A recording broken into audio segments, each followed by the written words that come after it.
Welcome to our channel English solution 48। English solution 48 में स्वागत है और हम लोग एडजेक्टिव के एसवी बख्शी के एग्जाम्पल्स को कर रहे हैं और ये प्रीवियस पेपर के ही एक पार्ट होते हैं, रिलेटेड होते हैं, इसलिए मैक्सिमम टाइम पे हमको इनकी अच्छी सी प्रैक्टिस आनी चाहिए। चलिए आगे हम पढ़ते हैं। तो लिखा है he is as intelligent if not more intelligent than his brother. तो जब हमें क्वालिटी डिफाइन की बात करता है तो अगर हमें देन वर्ड मिला तो देन से पहले कंपैरेटिव फॉर्म चाहिए, और अगर हमें एज वर्ड मिला तो मालूम होना चाहिए कि एज और एज के बीच में पॉजिटिव डिग्री का प्रयोग किया जाता है। तो यहाँ पे एक बात तो सही है कि ही इज एज इंटेलिजेंट, वह उतना ही बुद्धिमान है, लेकिन अब भाव एक्सप्रेशन पे एक कमी आ जा रही कि उतना ही जितना। तो ये जितने के भाव के लिए हमारा दूसरा एस का प्रयोग मिस कर दिया गया है, यानी एक एस और दूसरा एस के बीच में पॉजिटिव डिग्री का प्रयोग आएगा। इफ नॉट, यदि ज्यादा बुद्धिमान नहीं है, किससे? अपने भाई से। डन है। सेकंड लिखा है सी इज बेटर, वह बेहतर है देन एनी गर्ल। जब तुलना करते हैं तो समान ग्रुप में तुलना करते हैं, तो किसी लड़की से नहीं, किसी दूसरी लड़की से। अब ये दूसरी के सेंस के लिए हमारा यहाँ पर जो यूज है वो किसका हो जाएगा? अदर। ध्यान रहे इस अदर का प्रयोग जो है पॉजिटिव और कंपैरेटिव में किया जाता है जब सेम ग्रुप में, है ना, सेम क्वालिटी या सेम अथॉरिटी में एक कंपैरिजन क्रिएट करते हैं, अर्थात किसी दूसरे से। ओके, तो हो जाएगा she is better than any other girl that studies in our class. Okay, third में आते हैं the latest chapter of this novel. ये लेटेस्ट का मतलब होता है रिसेंट, हाल ही में, और चैप्टर ऑफ दिस नॉवेल जो है वो एक नंबर की बात कर रहा है, और जब नंबर की बात कर रहा है, टाइम की बात नहीं करता है, तो वहां पर जो वर्ड होता है वो लास्ट। और ध्यान रहे ये सिमिलर साउंडिंग के जो वर्ड होते हैं इन्हीं को इंटरचेंज करके ही एग्जाम्पल, जैसे हार्ड, हार्डली, लेटेस्ट, लास्ट, है ना, तो उसमें गलतियां बहुत होती हैं बच्चों से समझने में, या टाइम कंज्यूम होता है, इसलिए अक्सर ऐसे एग्जाम्पल पुट अप कर देते हैं। ठीक, तो bye practice you remove it. और फोर्थ पे आते हैं, सी वॉज नॉट पनिश्ड, वो से दंड नहीं दिया गया, दो सी केम लेटर देन आई। बात हो चुकी है कि सिमिलर साउंड के एग्जाम्पल, यानी एक वर्ड होता है LATTER और एक वर्ड होता है LATER। ये LATER लेटर जो है टाइम को शो करता है, और LATTER लेटर जो है वो ऑर्डर को शो करता है। ठीक, तो वह मुझसे देर से आई, है ना, और फिर भी उसको दंड नहीं दिया गया। तो यहाँ टाइम की ही बात कर रहा है, ना कि वह मेरे बाद ऑर्डर की। तो इसको इंप्रूवमेंट कर लेंगे, गुड स्पेलिंग को यूज कर देंगे। फिर आ जाते हैं फिफ्थ में, लिखा है she was the best and beautiful girl of our college. चूंकि कॉलेज यानी कि एक ग्रुप में तुलना हो रही है, तो उस ग्रुप में तुलना हो रही है तो ये सुपरलेटिव सही है, लेकिन इस ब्यूटीफुल का जब सुपरलेटिव बनाते हैं तो वहां पर हम किसका प्रयोग करते हैं? मोस्ट। तो सी इज द बेस्ट, सबसे अच्छी, और मोस्ट ब्यूटीफुल गर्ल है ऑफ आवर विलेज, हमारे गांव की, या इन आवर विलेज, हमारे गांव में। ठीक है, दोनों ही एक्सप्रेशन, यहाँ प्रेपोजिशन की कोई बात नहीं। 6 नंबर पे आते हैं, माई बुक इज सुपीरियर, मेरी किताब बेहतर है, किससे? टू योर्स, तुमसे। तो जितने भी हमारे IOR लैटिन हैं, जैसे superior, inferior, interior, exterior, IOR, तो 7 वर्ड होते हैं। इनके बाद हम देन का प्रयोग नहीं देते बल्कि टू का प्रयोग करते हैं। तो my book is superior to yours although, यद्यपि it has cost me much less, इसकी कीमत मुझे बहुत कम पड़ी। डन। चलो 7 नंबर लिखा है of all other my neighbours, दूसरे नेबर्स में he is the kindest and most considerate to others, वह सबसे दयालु, विचारशील है।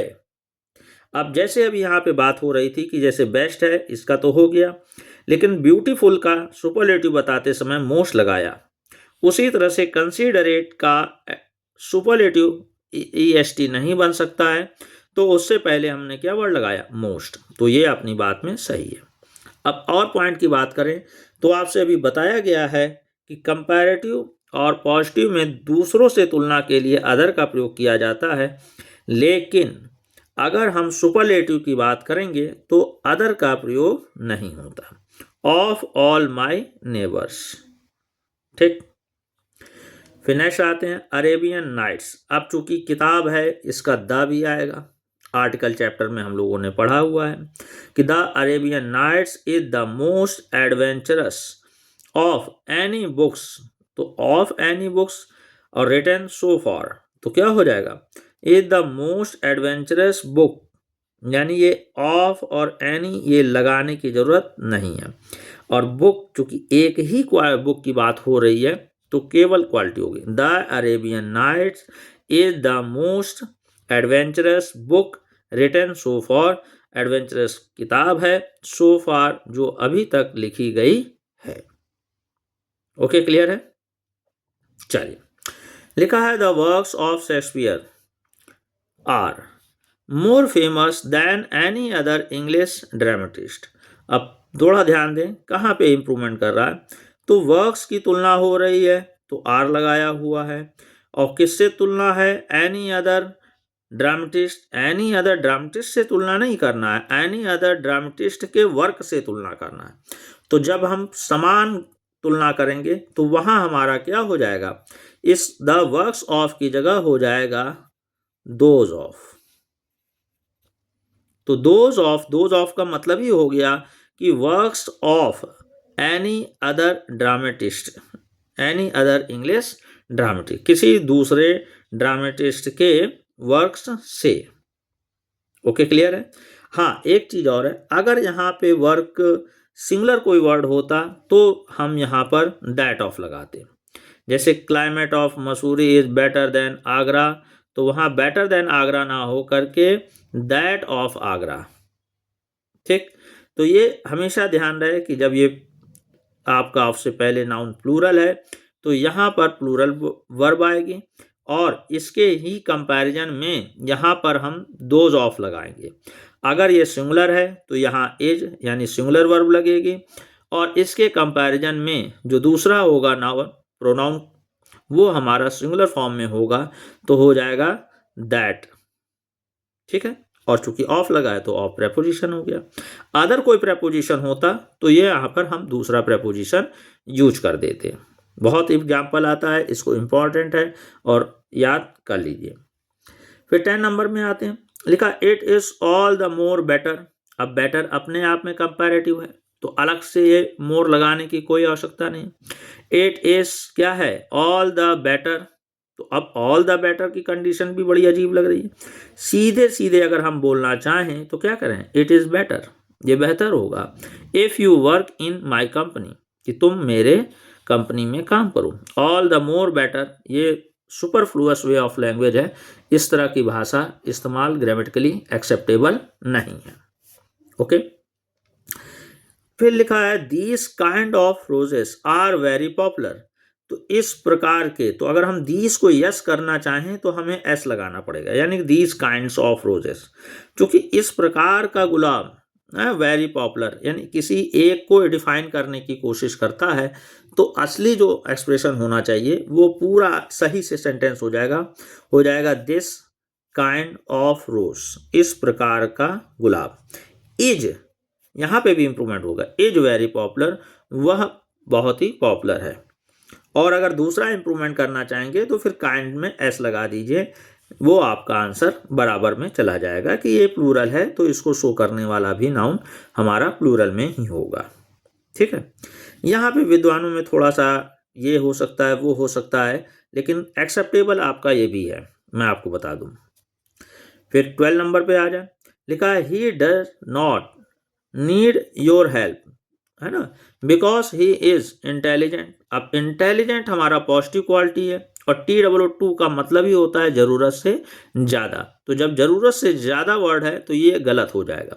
तो ही इज वेरी इंटेलिजेंट, वह बहुत ही बुद्धिमान है, ठीक है। तो इस तरह से टू और वेरी का एक ही अंतर होता है कि टू मोर देन एनफ यानी कि ज़रूरत से ज़्यादा के अर्थ के लिए आता है, और very for the normal expression के लिए आता है। फिर 13 पे आते हैं, मोदी नगर इज फर्दर। तो ये फर्दर जो होता है वो एडिशनल के भाव के लिए आता है, यानी एक काम कर लिया, further what do you want to do, अब और आगे क्या करना चाहते हो। फर्दर स्टेप्स यानी अगले कदम, फर्दर स्टडी आगे की पढ़ाई। तो इस फर्दर का मतलब होता है एडिशनल, एक छोड़ करके दूसरा। और चूंकि यहाँ पर जो देहरादून और मेरठ के डिस्टेंस की शो कर रहा है, तो उसमें जो स्पेलिंग हो जाएगी वो हो जाएगी FARTHER, यानी फार्दर। मोदी जो है मेरठ की अपेक्षा देहरादून से ज़्यादा दूर है। ठीक, मोदी नगर। 14 में आते हैं, ये भी आपका बहुत ही मतलब कॉमनली आने वाला एग्जाम्पल है, छोटे से लेके बड़ी क्लासेस तक आता रहता है, बस ध्यान देने की बात है।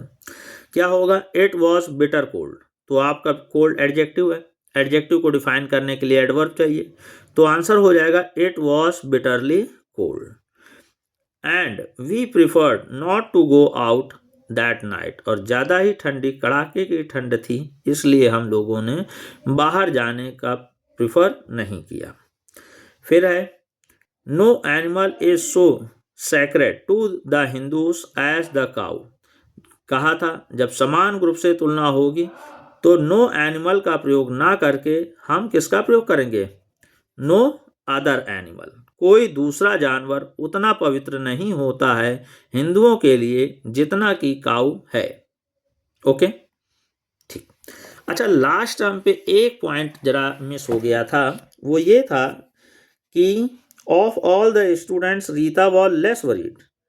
अब चूंकि सारे स्टूडेंट में रीता कमतर थी, तो जब हम ऑफ ऑल कर रहे हैं, जैसे अभी यहाँ पे आया था ऑफ माय अदर नेबर्स, ये आपका 7 नंबर पे, ठीक है, ये मेरा, तो ये सुपरलेटिव भाव देता है। देखिए काइंडेस्ट और कंसिडरेट लिखा हुआ है, तो वही बात यहाँ पे मिस हो गई थी कि जब सुपरलेटिव से कंपैरिजन कर रहे हैं तो लेस का प्रयोग नहीं करेंगे, बल्कि हम किसका प्रयोग करेंगे, लीस्ट। ठीक है, तो उस समय मिस हो गया था ऐसे थोड़ा सा, कोई बात नहीं, अब आप इसको इम्प्रूवमेंट कर सकते हैं। ठीक है, तो इसको ज़्यादा से ज़्यादा शेयर करिए ताकि और लोगों को भी बेनिफिट मिल सके। Thank you very much.